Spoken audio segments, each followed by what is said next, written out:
High spin states. तो high spin states में काफी सारा लेबोरेटेड पार्ट आ जाएगा। हाई स्पिन स्टेट्स को पॉपुलेट कैसे किया जाता है, that is a totally different topic here. लेकिन आज हम थोड़ा सा इसके बारे में एलैबोरेट करेंगे, हाई स्पिन स्टेट्स होती क्या है, उनको पॉपुलेट करने से क्या क्या होगा।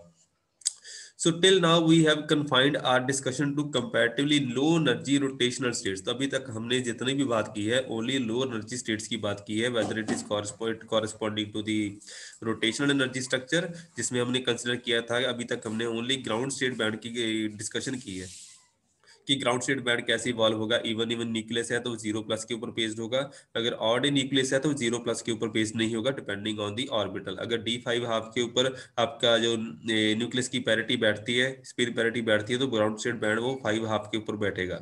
तो जो ग्राउंड स्टेट बैंड है वो 5 हाफ प्लस के ऊपर बिल्डअप होगा। तो ऐसे स्ट्रक्चर भी आएंगे। जैसे जैसे आप उसको न्यूक्लियस को ज्यादा एनर्जी देंगे तो जो न्यूक्लियन है, न्यूक्लियन फर्मी लेवल से काफी ऊपर निकलेंगे, एंड उसकी वजह से क्या होगा, जो डिफाइनिंग ऑर्बिटल होगी above the ground state rotational band, आपकी जो ऑर्बिटल्स हैं वो चेंज होती रहेंगी। जैसे सपोज करिए कोई न्यूक्लियन G9 हाफ ऑर्बिटल में चला गया, तो वो क्या करेगा, G9 हाफ के कॉरेस्पॉन्डिंग बैंड बनाना स्टार्ट कर देगा। तो आपके पास काफी सारे रोटेशनल बैंड आएंगे depending on the amount of energy you have provided to the nucleus. तो जितनी ज्यादा एनर्जी प्रोवाइड करनी है उतना ही आपको ज्यादा काम करना पड़ेगा, बिकॉज यहाँ पे आपके पास क्या होना चाहिए, टारगेट एंड प्रोजेक्टाइल कॉम्बिनेशन ऐसा होना चाहिए so as to provide that much amount of energy that is required by your experiment. ठीक है। तो एनर्जी प्रोवाइड करने के लिए आपको क्या करना पड़ेगा, यहाँ पे हैवी आयन प्रोजेक्टाइल यूज करना पड़ेगा। जितना ज्यादा आप हैवी आयन प्रोजेक्टाइल यूज करेंगे उसके कॉरेस्पॉन्डिंग ही आपके पास उतनी ज्यादा अमाउंट ऑफ एनर्जी आएगी। ये भी नहीं है कि बहुत ज्यादा हैवी न्यूक्लियस ले लेंगे तो हो सकता है आपका रिएक्शन चैनल ही बदल जाए। ऐसा भी नहीं है कि आप कुछ भी ले लेंगे। तो इट इज ए ऑप्टिमाइजेशन। आप इसको ऑप्टिमाइज करने की बात करते हैं कि आपको रिएक्शन चैनल को ऑप्टिमाइज करना पड़ता है so that you can choose proper target and projectile combination. उसके कॉरेस्पॉन्डिंग आपके पास रिएक्शन क्रॉस सेक्शन आता है 200 मिली बार 300 मिली बार फ्यूजन वेपोरेशन रिएक्शन करेंगे तो उसमें इतना रिएक्शन, तो रिएक्शन चैनल के कॉरेस्पॉन्डिंग रिएक्शन क्रॉस सेक्शन रहता है। So depending on the amount your projectile and target combination, जितना ज्यादा आप लाइट प्रोजेक्टाइल लेंगे उतना ही एंगल मोमेंटम कम इम्पार्ट होगा to the final nucleus. So man अगर आपको पूछा जाता है कि अगर आपने low energy lower excited state discuss करनी है या लोअर एक्साइटेड स्टेट्स को एक्सप्लोर करना है तो आप लाइट प्रोजेक्टाइल लेंगे। अगर आपने हाई स्पिन स्टेट्स को स्टडी करना है तो आपने क्या करना है, हैवी आयन प्रोजेक्टाइल लेना है। इसीलिए हम जो रिएक्शन यूज करते हैं हाई स्पिन स्टेट्स को स्टडी करने के लिए उसको high heavy ion fusion evaporation reaction बोला जाता है। इसमें क्या होता है, सबसे पहले आपके हैवी आयन को बम्बार्ड किया जाता है, प्रोजेक्टाइल को बम्बार्ड किया जाता है ऑन टू द टारगेट। वहां से क्या होता है, कंपाउंड न्यूक्लियस बनता है। वो क्या करेगा, एक अपनी depending on the amount of energy available in the compound nucleus वो डी एक्साइट होना स्टार्ट करेगा। पहले न्यूट्रॉन एंड प्रोटॉन निकलेंगे, वहां से उसके बाद क्या होगा, प्रोटॉन एंड न्यूक्लियन निकलने के बाद जब उसकी एनर्जी 8 MeV से कम आ जाएगी उसके बाद क्या होगा, पार्टिकल एमिशन के बजाय वो गामा रे एमिशन स्टार्ट कर देगा, एंड जो रिजल्टेंट न्यूक्लियस है वो ग्राउंड स्टेट तक पहुंचेगा by the emission of gamma ray radiation. तो उसके बाद के हमारे पास जो रेडिएशन आएगी उसको हम डिटेक्ट करेंगे। जो रिजल्टेंट का न्यूक्लियस है उसकी गामा रेडिएशन के कॉरेस्पॉन्डिंग हम उसकी लेवल स्कीम बिल्ड करते हैं और उसको स्टडी करते हैं। ये इसकी बेसिक है, हाई स्पिन स्पेक्ट्रोस्कोपी का बेसिक फंडा है। So till now we have confined our discussion to comparatively low energy rotational states as shown in the previous figures, which जो हमने last time discuss किया था, where we can reach only up to 8 H cross rotational states। ये 8 H cross हमारे पास angular momentum हो गया, H cross है, ठीक है, H बार जिसको बोलते हैं। through beta or alpha decay and up to 16 H cross through the excitation of light particles से alpha particles। तो या तो आप अल्फा पार्टिकल यूज कर लीजिए या पे कूलम एक्साइटेशन यूज कर लीजिए, वो सारे के सारे जो है लो एनर्जी रोटेशनल स्टेट्स को पॉपुलेट कर सकते हैं, इससे ज्यादा नहीं। तो coulomb excitation low energy states को ही पॉपुलेट करेगा, या फिर डिके स्पेक्ट्रा जो है उसमें भी लो एनर्जी स्टेट ही पॉपुलेट होती है। If we want to impart higher angular momentum और we want to study the higher orbitals of the nucleus, we have to directly to the target. If we want to impart higher angular momentum directly to the nucleus or to the target nucleus, one can employ Coulomb excitation method using heavy projectors। So these are, ये coulomb excitation नहीं रहेगी, fusion evaporation बन जाएगी जब आप ज्यादा angular momentum की तरफ जाने के लिए बात करेंगे। The angular momentum imparted to the target nucleus can be interpreted like this. तो angular momentum जितना न्यूक्लियस को इम्पार्ट होगा it will be given by r cross p, ये वेक्टोरियल नेचर है बेटा, ठीक है। आर क्रॉस पी के कॉरेस्पॉन्डिंग आपके पास एंगुलर मोमेंटम जो न्यूक्लियस को इम्पार्ट होगा वो वाला जगह पे दे रखा है। एल यहाँ पे ऑर्बिटल एंगुलर मोमेंटम कितना इम्पार्ट हुआ है, R will be the order of the nuclear radius, जितना न्यूक्लियर रेडियस है टारगेट का, and P is the linear momentum of the projectile, तो प्रोजेक्टाइल का मोमेंटम कितना है। तो डिपेंडिंग ऑन द प्रोजेक्टाइल के पास एनर्जी कितनी है और उसका मास नंबर कितना है, इट विल डिसाइड कि आपका रिजल्टेंट क्या बनेगा और कितनी एंगुलर मोमेंटम न्यूक्लियस को इम्पार्ट की जाएगी। सो एनर्जी यहाँ पे, एनर्जी हमें पता है हमारी जो रिएक्शन चैनल होते हैं मोस्टली रिलेटिविस्टिक नहीं रहेंगे, बिकॉज लेबोरेटरी फ्रेम में हमारे पास जो एक्सेलरेटर होते हैं they will not be able to accelerate the particle up to the some fraction of 5 to 10% of C the speed of light. इसी वजह से हम यहाँ पे नॉन रिलेटिविस्टिक इक्वेशन यूज कर रहे हैं, is equal to P square divided by 2m। यहाँ पे देखिए बेटा for the same amount of energy that is imparted to the nucleus, अगर आपके पास हैवी आयन है, if mass is large, for the same energy P will also be large and therefore a large value of angular momentum can be imparted। मतलब for given amount of energy जितनी आपने nucleus को दी है, अगर आपका मास ज्यादा है न्यूक्लियस का, उसके कॉरेस्पॉन्डिंग मोमेंटम भी ज्यादा होगा to conserve the energy here. So experiments, therefore a large value of angular momentum can be imparted। ठीक है जी। Experiments in recent years, experiments किए गए हैं काफी ज्यादा बाय हेवी एंड प्रोजेक्टाइल्स। मैंने बताया था कि हेवी एंड प्रोजेक्टाइल आपको यहाँ पे चाहिए अगर आपने ज्यादा एनर्जी इंपार्ट करनी है, ठीक है। जितना ज्यादा हैवी न्यूक्लियस होगा उसके हैवी प्रोजेक्टाइल होगा उसके कॉरेस्पॉन्डिंग उतना ही ज्यादा मोमेंटम एंगुलर मोमेंटम आप ट्रांसफर कर पाएंगे।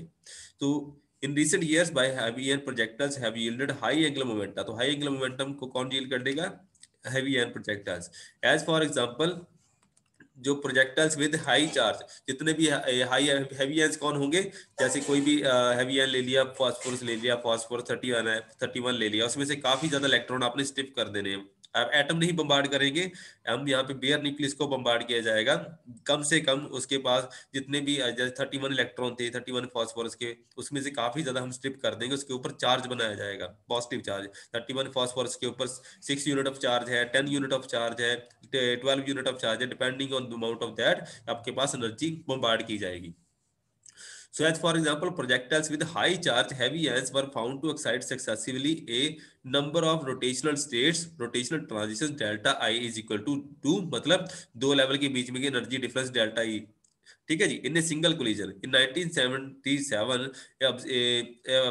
Research group observed the excitation of the states with 30 H cross in 238 uranium using a lead 208 projectile. So जितना ज्यादा आप heavy use target projectile use करेंगे उसके कॉरेस्पॉन्डिंग उतने ही आपके पास रिजल्ट आएंगे, हो सकता है फिक्सर भी हो जाए। So another more effective way in fusion is fusion. तो आप यहाँ पे मोस्टली जो फ्यूजन वेपोरेशन मैंने स्टार्टिंग में बताया था कि जो मोर रियलिस्टिक मेथड है fusion high heavy angle momentum को स्टडी करने का, या हाई एंगल मोमेंटम ऑर्बिटल जो है G9.5 है, I13.5 है, उसको स्टडी करने के लिए आपको फ्यूजन वेपोरेशन रिएक्शन ही जरूरत होती है, in which all of the angular momentum of the initial system is retained। In this process, one can bring in angular momentum up to 100 H cross into the compound nucleus, say argon 40। तो अब यहाँ से काफी ज्यादा angular momentum nucleus में अंदर इंपार्ट कर सकते हैं। Sorry In practice, an angular momentum of 38 H cross for the highest value has been achieved in 1978 by Kuh et al.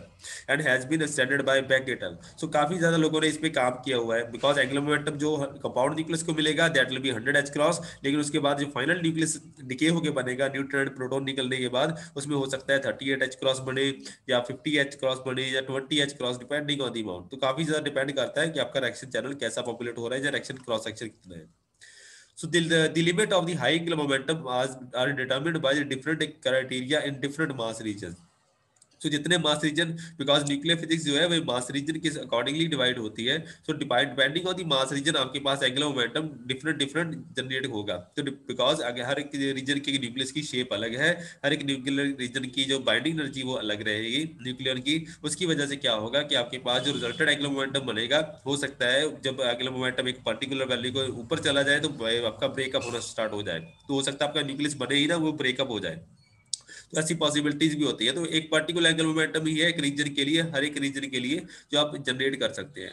For light nuclei this will correspond to a maximum angular momentum that can be generated by balance nucleus से H cross for p shell nucleus, beryllium 4 and 8H cross for SD shell nucleus. तो जो भी depending on दी कौन से shell में आपका nucleus बैठा हुआ है, जैसे नियोन 20 है वहां पे H 8H क्रॉस से अगर ऊपर नहीं जा सकते, उसके बाद ब्रेकअप स्टार्ट हो जाएगा। बेरिलियम के लिए 4H क्रॉस आ जाएगा। For mass region around 170 the limit exceeds 100 H cross, तो because जो 170 मास रीजन है उसमें डिफॉर्म्ड शेप होती है, तो वहां पे एंगुलर मोमेंटम जनरेट करना आपके लिए काफी आसान हो जाता है, 100 H क्रॉस तक भी जा सकते हैं। So are so most generally affected by instability against fission. तो मैंने पहले ही बताया कि ये फिशन के रिगार्डिंग सारे का सारा फंडा कवर होता है कि आपका न्यूक्लियस इसके बाद फिशन कर जाता है, मतलब ब्रेकअप हो जाता है, इससे ज्यादा आपका न्यूक्लियस एंगुलर मोमेंटम होल्ड नहीं कर पाएगा। सो बिटवीन दीज रीजन्स कौन कौन सी रीजन है 40 से लेके 100 तक, the highest angular momentum that can be conveniently studied is limited by what we can survive the particle evaporation cascade that follows the production of the compound nucleus. तो आपके पास compound nucleus कितना बचता है, जब उसके उस चैनल के corresponding fission होता है कि नहीं होता है, उस पर वो डिसाइड करेगा कि आपके पास रिजल्टेंट न्यूक्लियस का एंगुलर मोमेंटम कितना बनेगा। So we are talking in the about discussion about the transfer of angular momentum which affects the nuclear behaviour like emission of measurable gamma rays, but in principle a target and projectile nucleus may be in contact momentarily, because हमारे पास जो reaction channel होता है उसमें corresponding projectile जब target को hit करता है तो बहुत थोड़े टाइम के लिए, बहुत कम टाइम के लिए आपके पास जो कांटेक्ट होगा it will be of the order of 10⁻⁻16 से लेके 10⁻20 तक उसका लाइफ टाइम होता है।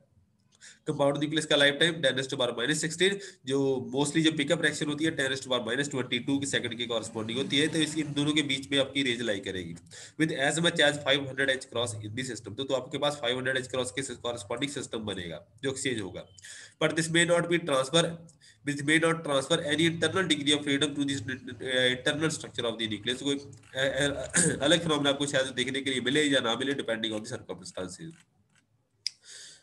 सो आपके पास यहाँ पे एक फिगर दे रखी है, काफी इंपॉर्टेंट फिगर है बेटा, L is equal to R cross P वाला जो फंडा है उसके कॉरेस्पॉन्डिंग ये वाली फिगर आपके पास आती है, कितना एंगुलर मोमेंटम इम्पार्ट हुआ corresponding to a given mass number. So depending on the mass number आपके पास यहाँ उसके बाद फिशन लिमिट स्टार्ट हो जाती है, सॉलिड लाइन जो है इसके ऊपर आपकी फिशन स्टार्ट हो जाएगी, इसके नीचे नीचे आप एंगुलर मोमेंटम रख सकते हैं कि अगर आपके पास 100 एंगुलर मोमेंटम है तो 80 या 90 तक आप H क्रॉस तक आप जा सकते हैं, इसके बाद आप नहीं जा पाएंगे। 200 के कॉरेस्पॉन्डिंग या 150 के कॉरेस्पॉन्डिंग उसकी कॉरेस्पॉन्डिंग आप 100 तक जा सकते हैं, इसके बाद नहीं। अदरवाइज जैसे जैसे आपका एंगुलर मोमेंटम मास नंबर बढ़ेगा न्यूक्लियस बल्की होता जाएगा, जितना ज्यादा बल्की होगा उसकी इंस्टेबिलिटी उतनी ही ज्यादा बढ़ेगी, तो मोमेंटम ट्रांसफर करना मुश्किल हो जाएगा, इसीलिए कर्व डिके कर जाती है। So this is the curve for angular momentum transfer in a reaction corresponding to the given mass number. So figure shows a theoretical result of Cohen et al. For the comparison with the angular momentum values for a given mass number. तो ये theoretical curve है बेटा, experimental नहीं है। Where fission barrier just vanishes or where theoretical curve for the value of the angular momentum beyond which fission starts, solid line। इसके बाद आपका fission start हो जाता है। For the cases where when fission just vanishes is shown by the dashed line. तो जो dashed line है बेटा इसमें आपको पता चल जाता है कि इसके नीचे फिशन नहीं होगा। And dotted line is a estimate of the boundary between the particle evaporation and gamma ray estimated from the data by Newton et al. तो न्यूटन ने भी आर्टिकल दिया, मैं आपको न्यूटन का आर्टिकल भी दिखाऊंगा अभी। तो ये वाली तीनों लाइन आपके पास दे रखी है बेटा, ठीक है। So it is interesting to see that maximum angular momentum that a cold idealized nucleus could contain is about 100 H cross for a mass number is equal to 130। तो 130 mass region में maximum आप 100 H cross तक angular momentum impart कर सकते हैं।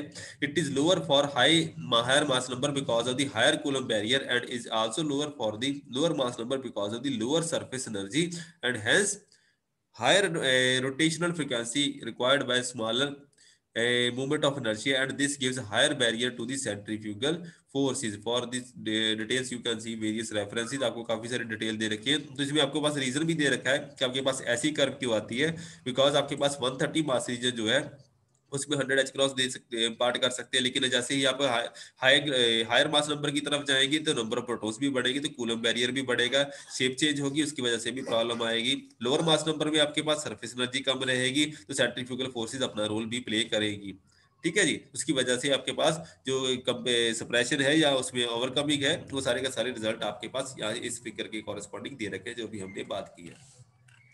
उसके बाद आ जाता है movement of inertia and back bending. ये काफी ज्यादा इंपॉर्टेंट है बेटा बेटा, इसके कॉरेस्पॉन्डिंग आपको पेपर में आना ही आना है, ये मान लीजिए। हो सकता है आपको डिस्कशन में आ जाए, हो सकता है आपको ये फुल फ्लैज आर्टिकल के फॉर्म में आ जाए। तो बैक बेंडिंग की बात करते हैं। बैक बेंडिंग क्या होती है, जैसे जैसे न्यूक्लियस की फ्रीक्वेंसी बढ़ती है तो उसके कॉरेस्पॉन्डिंग एंगुलर मोमेंटम जो है, जो न्यूक्लियर होते हैं मोस्टली पेयर्ड स्टेट में होते हैं। लेकिन जब भी जैसे ही एंगुलर फ्रीक्वेंसी एक लिमिट से बढ़ जाती है तो आपकी जो पेयरिंग फोर्सेज होती है वो ब्रेक अपार्ट कर जाती है, ब्रेकिंग होने की स्टार्ट हो जाती है न्यूक्लियन की। इस वजह से क्या होता है, जो पेयर्ड न्यूक्लियन थे वो अब ये अनपेयर्ड हो जाएंगे। तो अनपेयर्ड जो न्यूक्लियन है वो क्या करेगा, रिजल्टेंट न्यूक्लियस के एंगुलर मोमेंटम को कंट्रीब्यूट करेगा। तो पहले क्या था, जब आपके पास पेयर्ड स्टेट में न्यूक्लियन थे तो आप उनकी कॉरेस्पॉन्डिंग नेट एंगुलर मोमेंटम जो इंपार्ट कर रहे थे दैट वाज जीरो। लेकिन अब यहाँ पे क्या होगा, अब यहाँ पे आपके पास पेयर्ड स्टेट में नहीं होंगे, लेकिन वो आपके रिजल्टेंट न्यूक्लियस के कॉरेस्पॉन्डिंग बैलेंस स्टेट में आ जाएंगे, बैलेंस पार्टिकल बन जाएंगे। उसकी वजह से जो रिजल्टेंट एंगुलर मोमेंटम होगा न्यूक्लियस का, एक सडनली राइज कर जाएगा। जैसे G9 हाफ ऑर्बिटल में दो न्यूक्लियन बैठे हुए हैं, दोनों एक दूसरे से ब्रेक अपार्ट हो गए, तो अल्टीमेटली G9 9/2 + 7/2 अल्टीमेटली क्या बनेगा, 8 क्रॉस इमीडिएटली न्यूक्लियस का एंगुलर मोमेंटम बढ़ जाएगा। तो आपकी फ्रीक्वेंसी कांस्टेंट रहेगी एट दैट टाइम जब ब्रेकिंग होगी, लेकिन आपका एंगुलर मोमेंटम सडनली बढ़ जाएगा। तो आपके पास जो कर्व होगी एकदम शार्प किंक लेगी, एकदम शार्पली आपके पास वेरिएशन आएगी, जिसको हम बैक बेंडिंग बोलते हैं। तो ये इसका बेसिक फंडा है, बेसिक इसका आइडिया है। So we have seen previously that tau naught जो है movement of inertia of the ground state of the rotational nucleus is dependent of the deformation parameter that is beta not. तो हमने पहले discuss किया हुआ है, जो आपके पास I/I+1 वाला रूल था, उसमें हमने मॉडिफिकेशन करके बीटा नॉट का पैरामीटर इंट्रोड्यूस किया था।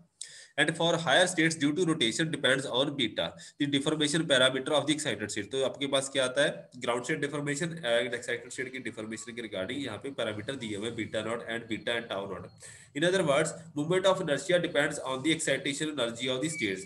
तो पहली बात कि मूवमेंट ऑफ इनर्शिया जो है, हमने पहले ही बताया था कि जब हमने VMI मॉडल से variable movement of inertia model study किया था, वहां हमें पता चला था कि आपके पास जो मूवमेंट ऑफ इनर्शिया है, जैसे जैसे आपकी स्पिन बढ़ेगी वो इंक्रीज करता जाएगा। तो movement of inertia increases with increasing frequency. ये that was not considered by the previous models, लेकिन VMI ने उसको कंसीडर किया था। So it movement of inertia depends on the excitation energy of the states, मतलब वो उनकी एनर्जी पे डिपेंड करता है या एंगुलर मोमेंटम पे डिपेंड करता है।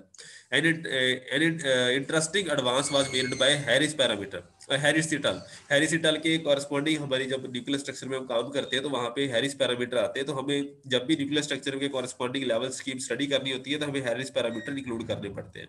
तो कोर कंट्रीब्यूशन के कॉरेस्पॉन्डिंग आपको उसको स्टडी करना पड़ता है। तो हैरिस ने काफी ज्यादा कंट्रीब्यूशन इसके regarding. Interesting advance was made by Harris et al. Who introduced the dependence of moment of inertia on omega square। तो उसने प्लॉट किया था मोमेंट ऑफ इनर्शिया को ओमेगा स्क्वायर के साथ और उसकी वेरिएशन को चेक किया था, omega being the angular velocity due to rotation associated with the states. Physically, this can be understood from the factor that the moment of inertia arises from the nucleon outside the closed shell in an interactive manner and can depend on the angular momentum, जो stiffness constant and frequency। तो आपके पास जो moment of inertia है वो constant नहीं रहेगा, it is not a rigid body। आपके पास nucleus की जो लिक्विड ड्रॉप है, whether it is stiff whether it is soft, उसके ऊपर काफी ज्यादा फैक्टर के ऊपर डिपेंड करेगा। आपकी रोटेशनल फ्रीक्वेंसी कितनी है, सेंट्रीफ्यूगल फोर्सेस कैसे एक्ट कर रही है, चाहे नंबर ऑफ न्यूट्रॉन प्रोटॉन कितने हैं, वो सारे के सारे फैक्टर मूवमेंट ऑफ इनर्शिया को इफेक्ट करेंगे। As a matter of fact Harris road the following two possibility. तो उसके पास दो पॉसिबिलिटीज आ गई, जो उसने जो लिखा था E = I/I+1 divided by 2 * tau plus C divided by 2 tau minus tau naught the whole square. ये वाली इक्वेशन लिखी गई। उसके पास इक्विलिब्रियम इक्वेशन लिखी गई by variable movement of inertia model के corresponding, that is curl E by curl of tau at a given angular momentum it should be equal to 0। मतलब आपकी जो मिनिमाइजेशन होनी चाहिए इक्विलिब्रियम कंडीशन के corresponding, energy should be minimized corresponding to a given movement of inertia and angular momentum. ठीक है जी। तो इसके कॉरेस्पॉन्डिंग आपके पास क्या आ गया, इसको जब मिनिमाइज किया गया उसके कॉरेस्पॉन्डिंग आपके पास क्या बचता है, DE/D of I it should be equal to omega, जिसको हम एंगुलर फ्रीक्वेंसी के साथ डिनोट करते हैं I/I+1 की corresponding tau into omega whole square, जिसको आप लिख सकते हैं tau equal to tau naught plus C into omega square के रिगार्डिंग। ये वाली इक्वेशन आप डिनोट कर सकते हैं। तो ये वाली दो इक्वेशन बनी, ये वाली और ये वाली। The equations are written intuitively using the classical concepts of equation 11.2 and equations 11.8 and 11.9 correspond to VMI model. तो ये वाली जो equations है वही वही से ली हुई है 8 वाली और 9 वाली जो VMI हमने VMI मॉडल हमने पहले ही कंसिडर किया हुआ है, मैं ज़्यादा डिटेल में नहीं जाता। Equation represent Harris ranking model, तो हैरिस पैरामीटर जो है उन्होंने लोअर लिमिट लगा दी है उसकी पे। So it can be seen that they are somewhat equivalent, तो इन दोनों को कंपेयर किया जा सकता है बेटा। तो ये यहाँ पे जो इसके कॉरस्पॉन्डिंग है, Harris found excellent agreement for his model with energies in the ground state band of the deformed nucleus. As a matter of fact one can plot I versus omega square. तो movement of inertia जब हम omega square के साथ plot करते हैं तो it should be equal to, आपके पास क्या आना चाहिए, इसके कॉरस्पॉन्डिंग आपके पास स्ट्रेट लाइन एग्जिस्ट करनी चाहिए y is equal to mx plus c के corresponding. One expect from the equation that is straight line which was obtained for a large number of cases and reasonable agreement was found. तो पहले सोचा गया था कि जो Harris की जो रिजल्ट है वो हर जगह होल्ड करने चाहिए। अगर आप ओमेगा स्क्वायर के फ्रीक्वेंसी के स्क्वायर के साथ मोमेंट ऑफ इनर्शिया को प्लॉट करेंगे तो it should B a straight line, मतलब आपका जो रोटर है वो रिजिड होना चाहिए। लेकिन प्रॉब्लम क्या आती है जब आपके पास पेयरिंग फोर्सेज आप इंक्लूड करते हो। पेयरिंग फोर्सेज के कॉरस्पॉन्डिंग पहले तो न्यूक्लियन जो थे वो आपके पास पेयर्ड स्टेट में थे, लेकिन पेयर्ड स्टेट के बाद अगर आपके पास एक लिमिट से फ्रीक्वेंसी बढ़ा देंगे तो सेंट्रीफ्यूगल फोर्सेज ज्यादा हो जाएगी, जिसकी वजह से क्या होगा, न्यूक्लियन ब्रेक अपार्ट कर जाएंगे, ब्रेक कर जाएंगे, उनकी पेयरिंग खत्म हो जाएगी और वो बैलेंस बन जाएगी। तो उसके बाद क्या होगा, मोमेंट ऑफ इनर्शिया के कॉरस्पॉन्डिंग आपका जो ग्राफ है y is equal to mx plus c वाला, ये वाला स्ट्रेट लाइन नहीं रहेगा। ठीक है, one expect from the figure that a straight line which was obtained for a large number of cases and a reasonable agreement was found. The intercept of these curves on at y omega square is equal to 0 is 2 and the intercept slope is given by, ये सबकी simple line है, y is equal to mx plus c, उसको compare करके देख लीजिएगा। These results have been compiled from the various for various nuclei and figure reproduce some of these results and the following points emerge from these curves। तो पहले मैं curve दिखा देता हूँ आपके पास क्या क्या है।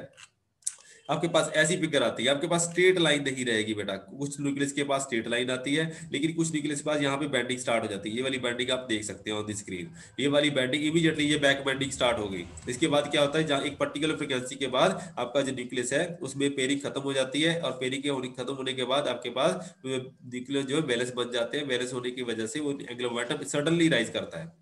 ठीक है जी, सडनली राइज होने की वजह से क्या होगा, आपका मूवमेंट ऑफ इनर्शिया तो बढ़ जाएगा लेकिन आपके पास क्या होगा, फ्रीक्वेंसी सेम रहेगी। तो मूवमेंट ऑफ इनर्शिया एकदम से राइज करना स्टार्ट हो जाता है, बेंडिंग थोड़ी स्टार्ट हो जाती है, मूवमेंट ऑफ इनर्शिया कम हो जाता है, इंक्रीज कर जाता है लेकिन फ्रीक्वेंसी थोड़ी सी कम हो जाती है। ठीक है, ये वाला इसकी परफेक्ट एग्जांपल है। इसमें एस शेप आती है, एस शेप की वजह से होता है मोस्टली, ये मोस्टली एस शेप होती है। लेकिन उसके बाद क्या होता है, जब आपके एक फ्रिक्वेंसी के बाद आपके न्यूक्लियन ब्रेक हो जाते हैं उसके बाद ये गेन इंक्रीज करना स्टार्ट कर देता है, तो ये आपकी एस शेप आती है मोस्टली, जिसको हम एस शेप बोलते हैं। अगर आपको एग्जाम में एस शेप आ जाए तो भी वो मूवमेंट ऑफ इनर्शिया की ही बात कर रहा है, तो इसको एस शेप बोला जाता है। सबसे पहले मूवमेंट ऑफ इनर्शिया इंक्रीज कर रहा है विद फ्रीक्वेंसी, ठीक है, स्ट्रेट लाइन है, लेकिन उसके बाद इमीडिएटली जो पेयरिंग ब्रेक हुई उसकी वजह से मोमेंटम सडनली बढ़ गया। उसके बाद क्या हुआ, जो नेक्स्ट पेयर है वो जल्दी ब्रेक नहीं करेगा बिकॉज वहां पे आपके पास जो कोर है वो कोर भी एक्ट करना स्टार्ट कर देगी। सबसे पहले जो वैलेंस न्यूक्लियस के पास पेयर थे वही ब्रेक करेंगे। उसके बाद क्या होता है, न्यूक्लियस है वो ऐसे straight line next straight line देनी स्टार्ट कर देगा। जो ये वाली स्ट्रेट लाइन थी वो थोड़ा सा आगे जाके स्टार्ट हो जाएगी ऊपर जाके, बिकॉज मूवमेंट ऑफ इनर्शिया बढ़ गया। तो बाकी सारा पार्ट सिमिलर सही रहता है, तो ये वाला पार्ट आप चेक कर सकते हैं। Okay, as magic number is limit is approached, जैसे जैसे आपके पास मैजिक नंबर की लिमिट आती है the slope becomes increasingly steeper. तो जो रिजल्ट्स है वही लिखे हुए बेटा, जैसे जैसे आप मैजिक नंबर के पास जाएंगे स्लोप स्टीप होती जाएगी। Apart from this gradual increase their is an ultimate flattening, आपके पास कर्व फ्लैट होनी भी स्टार्ट हो जाती है एंड इवन डाउनवर्ड्स डिक्रीज, आपके पास डिक्रीज होना भी स्टार्ट होता है as shown for the case of erbium 168 tungsten 182 and hafnium 180। some cases show a back bending that is a triple valued curve for in omega square as shown for the 104 palladium, जिसमें मैंने अभी बताया कि omega आपके पास S shape आ जाती है, तो उसके कॉरस्पॉन्डिंग एस शेप के कॉरस्पॉन्डिंग एक ही ओमेगा स्क्वायर के ऊपर आपके पास 3 पॉइंट बन जाएगी जिसको हम एस शेप बोलते हैं। आपके पास क्या आती है 158 अर्बियम आ गया, डिस्प्रोजियम 158 आ गया, अर्बियम 160, अर्बियम आपके 162, ये टर्बियम आपके पास आ गया आपके पास आ गया 166 as a matter of the fact for platinum 104 a double back bending is observed these back bending breaks occur at I is equal to 14 to 16 h cross. तो आपके पास जो बैक बैंडिंग है 14 एच क्रॉस से start हो जाती है। The value of Be2 for each transition up to the top of the band at spin 18 are of the order of enhanced rotational collective rotations, but for the I is equal to 14 to say 12 h cross transition rates are reduced by 20%। मतलब जहां पे आपकी back burning start होती है वहां पे आपके पास Be2 की वैल्यू 20 से 40% तक डिक्रीज कर जाती है। So this indicates that the nucleus is changing its structure। जब आपकी Be2 चेंज कर रही है उसका मतलब क्या है, आपका रोटेशनल बैंड बिल्कुल डिफरेंटली बिहेव करना स्टार्ट हो गया, आपका बैंड कुछ और बोल रहा है, मतलब आपकी जो न्यूक्लियस की स्ट्रक्चर है वो चेंज हो रही है। तो जहां पे आपकी बैक बर्निंग होती है वहां पे आपकी Be2 भी डिक्रीज कर जाती है और आपकी न्यूक्लियस की स्ट्रक्चर चेंज हो जाती है, बिकॉज न्यूक्लियर ब्रेकअप हो गए, ब्रेकअप होने के बाद वो वैलेंस स्टेट में आ गए, वो कोर से ब्रेक अपार्ट हो गए, मतलब कोर का पार्ट नहीं रहेंगे, वो इमीडिएटली वैलेंस न्यूक्लियस का वैलेंस स्पेस का पार्ट बन जाएंगे और वैलेंस स्पेस में वैलेंस न्यूक्लियर के कॉरेस्पॉन्डिंग वो मूव करना यहाँ पे आपके पास वैलेंस स्पेस के कॉरेस्पॉन्डिंग मूव करना स्टार्ट कर देंगे। तो हो सकता है आपकी जो शेप है वो थोड़ी सी प्रोलेट और बन जाए, जो अगर पहले प्रोलेट नहीं थी तो हो सकता है वो प्रोलेट शेप का कॉरेस्पॉन्ड करे। तो यहाँ पे ये वाली स्ट्रक्चर आपके पास एग्जिस्ट करना स्टार्ट कर देती है। ठीक है, Harris has expressed variable movement of inertia model by expansion of energy and movement of inertia in terms of the angular velocity और angular frequency that is given by omega. उसने इसको energy को इस फॉर्म में express किया था, omega square, omega 4, omega 6 and omega 8 की form में, alpha beta gamma and delta के पैरामीटर लिखे थे एंड इसके कॉरेस्पॉन्डिंग मूवमेंट ऑफ इनर्शिया को इस फॉर्म में उसने लिखा था। ठीक है जी, तो ये आपकी एस शेप आप इसको रिप्रेजेंट कर सकते हैं, ये सारे के सारे फिनोमेना उसने दिए हुए हैं। तो angular velocity expression in equation 11.3, ये दोनों 11.13 की क्वेश्चन है, gives very good fit for with 4 parameters to the energies of the deformed nucleus all the way up to the start of the back bending region and for many cases for the movement of inertia as a function of omega square as shown in the figure for Euterpium 168 के regarding ये वाली curve दे रखी है, but for the cases like dysprosium 160 these parameters don't reproduce the experimental result and of course they don't reproduce the back bending। तो कई जगह पे आपको बस ये चीजें नहीं मिलती, कई जगह ये बात काफी अच्छी मिलती है। जैसे 158 RPM है वहां पे आपको अच्छी वाली बैक बेंडिंग देखने के लिए मिलेगी, this is called S shape back bending. Hafnium में यहाँ पे बैक बेंडिंग अच्छी तरह से देखने के लिए नहीं मिलेगी आपको। ठीक है, comparison of back bending and its absence in RPM 158 and hafnium 174, comparison of back bending plots of even and odd mass nucleus, इसको आप कंपेयर भी कर सकते हैं। ठीक है जी, तो pure rotational cases discussed above are applicable when nucleus in the ground state is strongly deformed and does not get disturbed by the incidence of exciting energy। On the other hand, if the deformation is weak or for the even nucleus near the closed shell, vibrational modes of collective excitation take over। मतलब ये जो 160 मास reason दिखाया गया है अब यहाँ पे, वहां पे बैक बेंडिंग आपको ज्यादा देखने के लिए मिलेगी, बिकॉज वो न्यूक्लियस ऑलरेडी डिफॉर्म है, उसमें एंगुलर फ्रीक्वेंसी का कांसेप्ट ऑलरेडी इंक्लूडेड होगा। लेकिन जहां पे आपके पास न्यूक्लियस शेप की शेप स्फेरिकल आ गई, वहां पे वाइब्रेशनल स्टेट डोमिनेट करेगी रादर देन रोटेशनल स्टेट, वहां पे बैक बेंडिंग इतनी ज्यादा प्रोमिनेंट नहीं रहेगी। So this is shown in the figure 11.6 where we have plotted E2 by E1 as a function of neutron energy। वहां पे आप चेक कर सकते हैं कॉरेस्पॉन्डिंग डिवाइड, अगर E2 by E1 आपके पास रेशियो जो है 2.2 आती है तो वो वाइब्रेशनल स्टेट होती है, अगर E2 by E1 आपके पास 3.3 आती है तो वो रोटेशनल मॉडल के कॉरेस्पॉन्डिंग आपके पास एनर्जी आ जाती है। तो आपको ऐसे भी डिस्टिंग्विश कर सकते हो कि अगर आपके पास ये वाली रेशियो 3.3 के आसपास है तो रोटेशनल है, अगर 2.2 के कॉरेस्पॉन्डिंग है तो वाइब्रेशनल है। ठीक है बेटा, तो इसके बाद जो बाकी पार्ट बचता है, phenomena of back bending shown in the previous figures for RPM 158, RPM 160, 162 and 166 are as measured by the Harris have been observed afterwards for many deformed nuclei. तो काफी बहुत ज्यादा न्यूक्लियस के लिए पहले रिलेशन देखे गए हैं, ऐसी बैक बेंडिंग बहुत ज्यादा न्यूक्लियस में देखी गई है, तो ये मास रीजन का ही फैक्टर है, बिकॉज डिफॉर्म्ड शेप है तो वहां पे बैक बेंडिंग आपको देखने के लिए मिलेगी। Shows the relationship between 2 tau by h cross square for different values of omega square for various nuclear. तो काफी ज्यादा ये वाले एलाबोरेटेड यहाँ पे दे रखे हैं बेटा, तो आप इसको एक बार रीड करके देख लेना बेटा। इसके बाद हम जो बाकी बात है वो नेक्स्ट लेक्चर में करेंगे, बैक बेंडिंग का फिनोमेना यही तक है। ठीक है बेटा, अगर इसके रिगार्डिंग अगर कोई डाउट है या क्वेश्चन है तो